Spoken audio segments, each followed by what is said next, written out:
Hello student. कोविड-19 की वजह से आप अपने घर रहें, स्वस्थ रहें और मस्त रहें। आज हम आपके लिए इस वीडियो में पढ़ाएंगे सड़क सुरक्षा शिक्षा क्लास 10th का चैप्टर नंबर 19। 4 अंक का प्रश्न आता है इसमें बोर्ड एग्जाम के अंतर्गत। इसमें 4 टॉपिक है फाइनली। ये समांतर श्रेणी, आंकड़ों का संकलन, त्रिकोणमिति के अनुप्रयोग, दो चर राशियों पर आधारित समस्याएं। ये 3 अंक का प्रश्न आता है समांतर श्रेणी के टॉपिक में से, और 1 अंक का इसमें से आता है आंकड़ों के संकलन में से, और 3 अंक का प्रश्न इसमें से त्रिकोणमिति के अनुप्रयोग में से आता है, और 1 अंक का प्रश्न दो चर राशियों पर आधारित समस्याओं में से आता है। अब हम इस चैप्टर को 1 बाय 1 स्टडी करते हैं। इसकी आपको याद रहे कि ये चैप्टर विद इन 30 मिनट के अंतर्गत फिनिश होगा। अब हम इसमें से लेते हैं टॉपिक आंकड़ों का संकलन। आंकड़ों का संकलन, आंकड़ों का संकलन। इसमें पहला प्रश्न पूछा जाता है पीयूसी क्या है।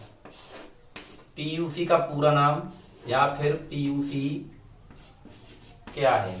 पीयूसी का पूरा नाम।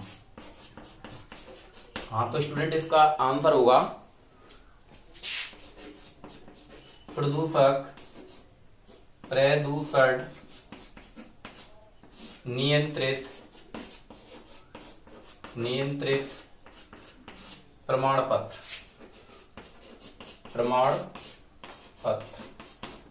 प्रदूषण नियंत्रित प्रमाण पत्र। प्रश्न नंबर दूसरा है इसमें पीयूसी क्यों आवश्यक है। पीयूसी क्यों आवश्यक है।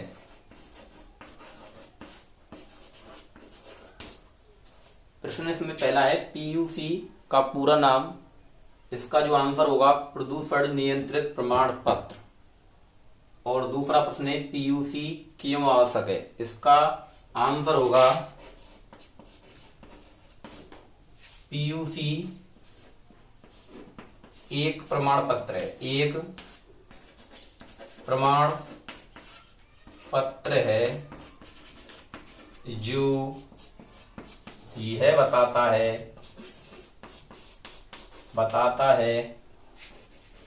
कि वाहन का प्रदूषण किस स्तर का है। किस स्तर का है। आंकड़ों का संकलन पढ़ रहे हैं हम। इसमें केवल 2 ही प्रश्न पूछे जाते हैं। तो हमारा पहला टॉपिक था आंकड़ों का संकलन। ओके, अब हम नेक्स्ट टॉपिक पे चलते हैं। हमारा इस चैप्टर के अंतर्गत नेक्स्ट टॉपिक है दो चर राशियों पर आधारित समस्याएं। दो चर राशियों पर आधारित समस्याएं। दो चर राशियों पर आधारित समस्याएं। इस टॉपिक में प्रश्न 1 अंक का आता है। पहला प्रश्न है इसमें रुकने की दूरी। रुकने की दूरी का सूत्र लिखो। रुकने की दूरी का सूत्र लिखो। 1 अंक का प्रश्न आएगा। और इसका जो आंसर होगा वो ये होगा कि रुकने की दूरी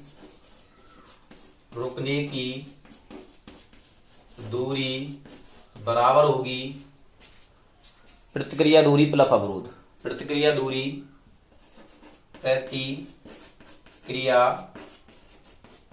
दूरी प्लस अवरोध। और इसमें से अगला प्रश्न आएगा क्वेश्चन नंबर 2। 3 अंक 9 10 11 को लयबद्ध तरीके से बोलने में कितना समय लगेगा, कितना समय लगेगा। आपको ध्यान देना है 3 अंक 9 10 11, इसकी जगह पे कोई भी अंक आ सकते हैं, 19 20 21, कोई भी 3 अंक आ सकते हैं और उनका आंसर होगा हमारा 1 सेकेंड। 1 सेकेंड। 9 10 11 को लयबद्ध तरीके से बोलने में कितना समय लगेगा? 1 सेकेंड। 1 सेकेंड। और इसमें एक प्रश्न दे रखा है आपकी बुक के अंतर्गत, एक टेबल दे रखी है इस जगह। नेक्स्ट प्रश्न, गति क्या है? एक कार है, उसकी गति और रुकने की दूरी, रुकने की दूरी, प्रतिक्रिया दूरी, प्रतिक्रिया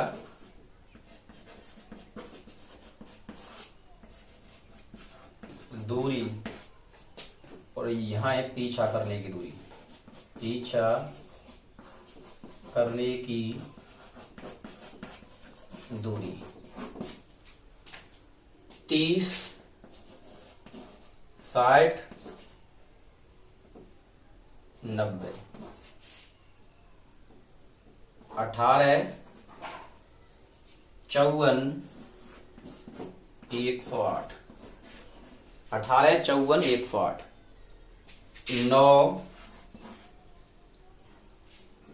18 खाली जगह, 2 खाली जगह 4। ये आपकी टेबल आएगी। इसमें से तुम्हें अज्ञात राशि, इस जगह x और इस जगह y, अज्ञात राशि x और y के मान पुट करने हैं हमको। अज्ञात राशि x और y के मान क्या करने हैं? पुट। तो आप इस प्रश्न को सॉल्व करेंगे। आपको देखना है इस टेबल के अंतर्गत 2 का 9 से मल्टीप्लाई हो रहा है तो कितना आ रहा है? 18। कितना आ रहा है? तो इस जगह एक युक्ति लग रही है, प्रतिक्रिया दूरी गुणा पीछा करने की दूरी बराबर होती है रुकने की दूरी। यहां पर रुकने की दूरी का सूत्र होगा, रुकने की दूरी बराबर होगी प्रतिक्रिया दूरी, प्रतिक्रिया दूरी गुणा पीछा करने की दूरी, पीछा करने की दूरी। ओके, तो आपको सेकंड में देखना है। किसमें देखना है? सेकंड। इसको फर्स्ट डाल देते हैं, इसको सेकंड और इसको थर्ड। आपको इसमें लग रहा है 2 नाम 18, तो आप देखते हैं यहाँ पर रुकने की दूरी जाके सेकंड में, सेकंड के लिए कर रहे हैं हम 54, ये 18 गुणा पीछा करने की दूरी y, तो y की वैल्यू याद करेंगे हम, तो कितना आएगा? 54/18 डिवाइड करेंगे तो कितना आएगा? 3। कितना आएगा? 3 सेकंड, 3 सेकंड। ओके, और आगे देखते हैं हम थर्ड के लिए। इसके लिए थर्ड 108 बराबर x, पीछा करने की दूरी है 4, x का मान करेंगे तो 108/4 कितना आएगा? 27। प्रतिक्रिया दूरी इसमें मीटर में है। ओके, इस प्रकार हम निकाल सकते हैं। एक बार दोबारा आप ध्यान से सुनेंगे। रोकने की दूरी, प्रतिक्रिया दूरी गुणा पीछा करने की दूरी सूत्र होता है। तो हम 54 रुकने की दूरी, प्रतिक्रिया दूरी इसमें दे रहती है 18 गुणा y पीछा करने की दूरी, तो y की वेरिएबल करेंगे तो उसको डिवाइड कर देंगे। क्या कर देंगे? डिवाइड। अब आप नेक्स्ट चलते हैं त्रिकोणमिति के अनुप्रयोग। त्रिकोणमिति के अनुप्रयोग अपना नेक्स्ट टॉपिक है त्रिकोणमिति के अनुप्रयोग।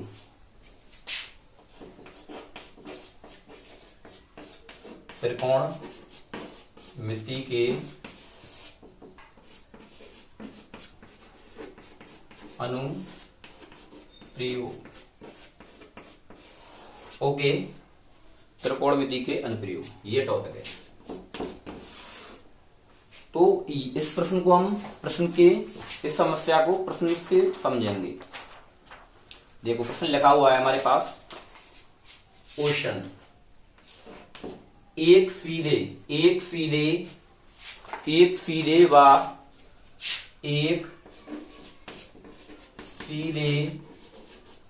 व 12 मीटर ऊंचे पोल पर सीसीटीवी कैमरा लगा है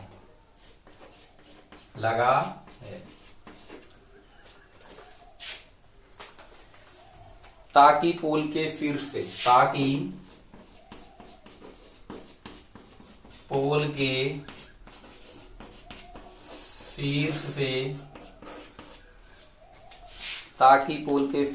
13 मीटर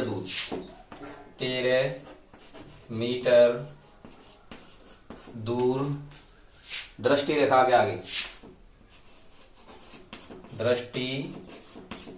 रेखा के आगे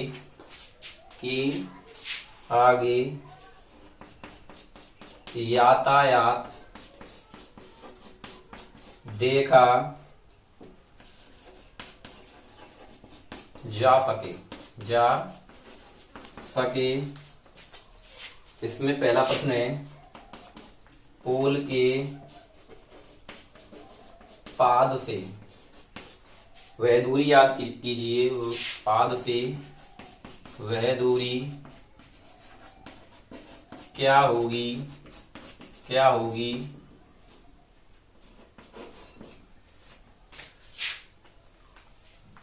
जहां से यातायात दिखाई देता है। जहां से यातायात दिखाई देता है।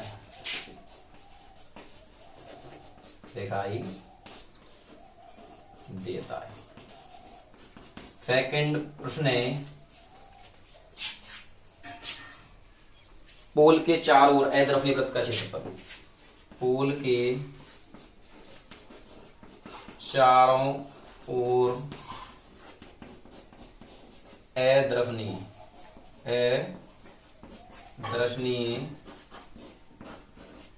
वृत्त का क्षेत्रफल क्या होगा। ओके, ये प्रश्न है। एक बार दोबारा समझते हैं इसको। एक सीधे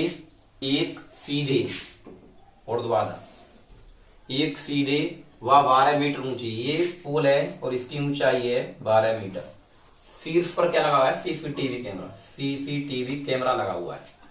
सीसीटीवी कैमरा, ताकि पोल के शीर्ष से 13 मीटर दूर दृष्टि रेखा, तो दृष्टि रेखा बनती है ये 13 मीटर दूर। 13 मीटर दूर दृष्टि रेखा के आगे यातायात देखा जा सकता है। तो पोल के पाद से वह दूरी याद कीजिए जहां, तो ये यातायात जहां दिखाई देगा, तो ये दूरी याद करनी। तो आप एक बार दोबारा समझेंगे। ये बन गया समकोण त्रिभुज, इसको मानते हैं ABC। ये एक समकोण त्रिभुज है। इसमें ये लंब होगा, ये कर्ड होगा, और ये क्या होगा? आधार। तो हम त्रिभुज ABC में देखेंगे। ABC में आप देखेंगे क्या? कर्ड का मान है इसमें BC, क्या है? कर्ड। और कर्ड का मान दिया गया है यहां पर 13। कितना दिया गया है? 13। और लंब का मान दिया गया है 12। आधार हमको याद करना है। क्या याद करना है? आधार। क्या याद करना है? आधार। इसकी वैल्यू हमको याद करनी है।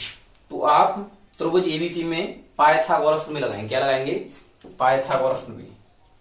पाइथागोरस प्रमेय से, पाइथागोरस प्रमेय से। और पाइथागोरस प्रमेय होती है कर्ण का वर्ग, कर्ण का वर्ग लंब के वर्ग प्लस आधार के वर्ग के बराबर होता है। तो कर्ण का मान है इसमें 13, 13 का वर्ग याद करेंगे और लंब का मान है 12, 12 का वर्ग याद करेंगे और आधार का मान हमें याद करना है। तो AC का मान हमें याद करना है। तो इसको सॉल्व करते हैं। 13 की घात 2 होता है 169 और 12 की घात 2 होता है 144, 144। और ये AC स्क्वायर ही रहेगा। हमको जब AC का माइनस करना है तो इसको पक्षांतर कर देंगे। क्या कर देंगे? इसका पक्षांतर। तो AC की घात 2 याद करेंगे तो 169 में से 144 घटाएंगे, कितने बचेंगे विद्यार्थियों? 25। कितने बचेंगे? 25। तो AC की घात 2 याद करेंगे तो ये मान आएगा AC बराबर आएगा कितना? 5। कितना आएगा? 5 मीटर, 5 मीटर। तो वह दूरी क्या होगी? 5 मीटर। कितनी होगी? सेकंड प्रश्न इसमें पोल के चार ओर, पोल ये है, इसके चार ओर अद्रफनीय वृत्त का क्षेत्रफल लगाना। इस वृत्त का क्षेत्रफल, तो ये इसकी वृत्त की त्रिज्या होगी। क्या होगी? त्रिज्या। तो हम इसमें क्या करेंगे? पाई आर स्क्वायर, एक सूत्र लगाएंगे। क्या लगाएंगे? पाई आर स्क्वायर। तो आप देखते हैं अद्रफनीय वृत्त का क्षेत्रफल, अद्रफनीय वृत्त का क्षेत्रफल। तो यहां लिखेंगे सेकंड अद्रफनीय वृत्त का क्षेत्रफल ये होगा पाई आर स्क्वायर। वृत्त के क्षेत्रफल के बराबर होगा और इसकी त्रिज्या कितनी होगी? 5। कितनी होगी? 22/7 आर स्क्वायर। तो 5 दो बार कितनी आएगी? 5 गुणा 5। तो इसको सॉल्व करते हैं हम। कितना आएगा फाइनली? ये 22 गुणा 25 और ये कितना आएगा? 7। कितना आएगा? 7। 25 दूनी 50 होते हैं और ये 500, 7 का भाग देंगे तो कितनी बच जाएगा? 7 7 49, 7 8 56 और 7 5 78.5 वर्ग मीटर, 78.5 वर्ग मीटर। आगे चलते हैं। ये टॉपिक यही फिनिश होता है। अगला टॉपिक है हमारा समांतर श्रेणी। समांतर श्रेणी।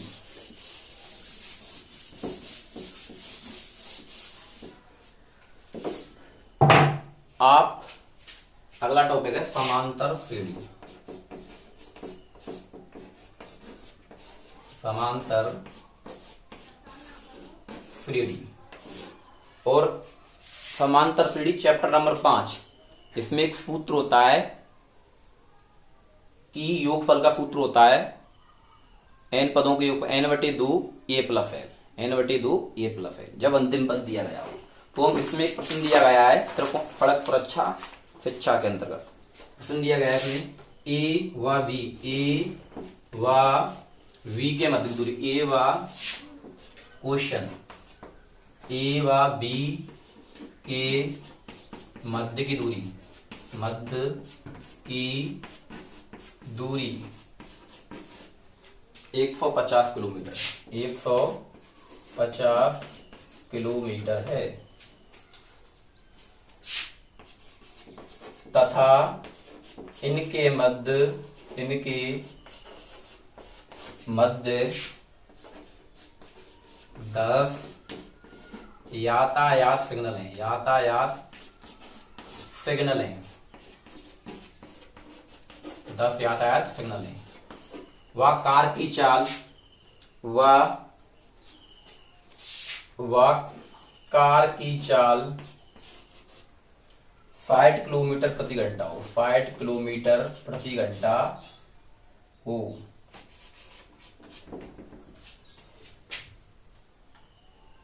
सभी यदि वह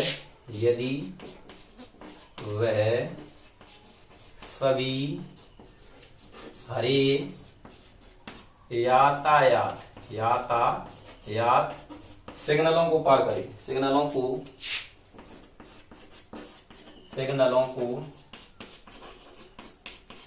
पार करे तो बी तक जाने में, तो बी तक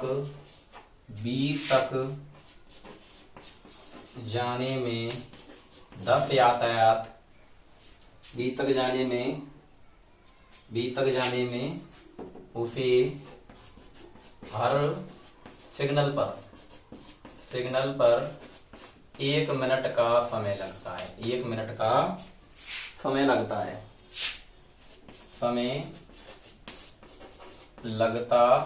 हो तो कुल समय गणना, तो कुल समय की गणना कीजिए, समय की गणना कीजिए।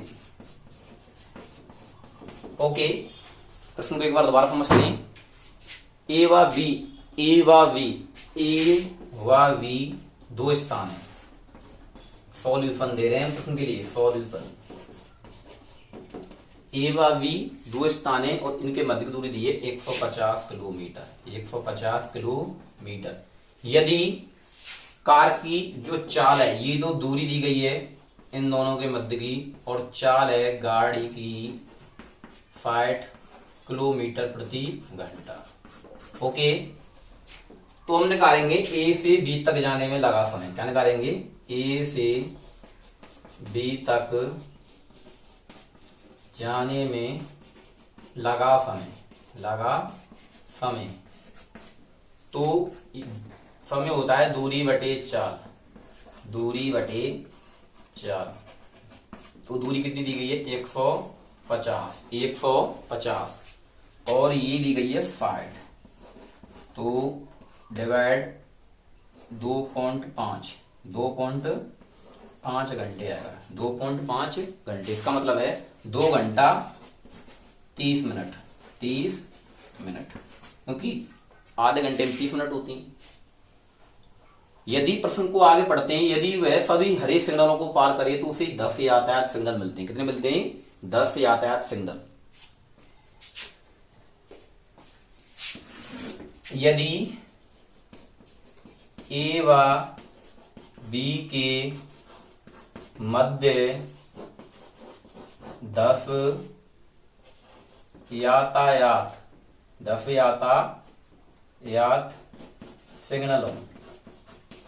सिग्नल हो, तो ए व बी के जो मध्य हैं वो 10 यातायात सिग्नल हैं। 10 यातायात सिग्नल हैं। माना कि 1 2 3 4 5 6 7 8 9 10, और प्रत्येक यातायात सिग्नल पर उसे 1 मिनट का समय लगता है। इस पे भी 1 मिनट, एक इस पे लगे 2 मिनट, 3, और इसी प्रकार 10वें पे 10 मिनट। तो ये क्या होगी? एक एपी होगी। क्या होगी? अर्थमेटिक प्रोग्रेशन, समांतर सीढ़ी। 1 प्लस 2 प्लस 3, इसी प्रकार लास्ट पर 10 मिनट का समय लगेगा। तो इसमें प्रथम पद होगा इसका ए बराबर 1। फारवंतर होगा डी। क्या होगा? डी। फारवंतर होगा यहाँ A2 माइनस A1। तो ये होगा 2 माइनस 1 बराबर 1। n पदों की संख्या होगी, यहाँ 10 ही सिग्नल हैं, और अंतिम पद l का मान ये भी होगा 10। क्या होगा? 10। कितना होगा? 10। तो हम आगे देखते हैं इस प्रश्न को।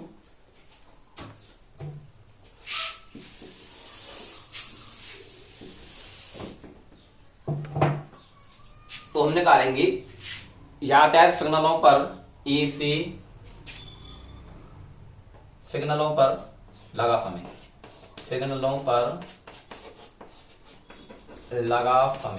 लगा कुल समय। तो इसका जो सूत्र होगा वो होगा n/2 a plus l। n का मान, पदों की संख्या इसमें 10 है। 10/2 a का मान कितना है इसमें? a का मान है इसमें 1 प्लस 10 कितना आएगा? 5 गुणा 11, अर्थात इसका मल्टीप्लाई करेंगे तो 55 मिनट। कितना आएगा? 55 मिनट। तो प्रश्न बोल रहा है तो कार द्वारा कुल समय की गणना कीजिए। इसकी कुल समय की। तो कुल समय क्या आएगा यहाँ, कुल समय। डायरेक्ट जब सिग्नल नहीं तब 2 घंटा 30 मिनट का समय लगता है और सिग्नलों पर 55 मिनट का समय लगता है। तो कुल समय 2 घंटे 30 मिनट प्लस 55 मिनट कितना, तो 2 घंटे 30 मिनट, ये 30 इसमें से इसको आ जाएंगे तो 1 घंटा हो जाएगा, मतलब 3 घंटे 25 मिनट, 3 घंटे 25 मिनट का समय लगेगा। ओके, इस प्रकार हम इस प्रश्न को कुल समय की गणना कर सकते हैं। ओके, तो आप सभी विद्यार्थियों से विदाई लेने से पहले मैं ये रिक्वेस्ट करना चाहता हूं कि आप सभी इस चैनल का नाम है आस्था मैथ्स क्लासेज, आप इस चैनल को सब्सक्राइब करें और लाइक करें। Thank you.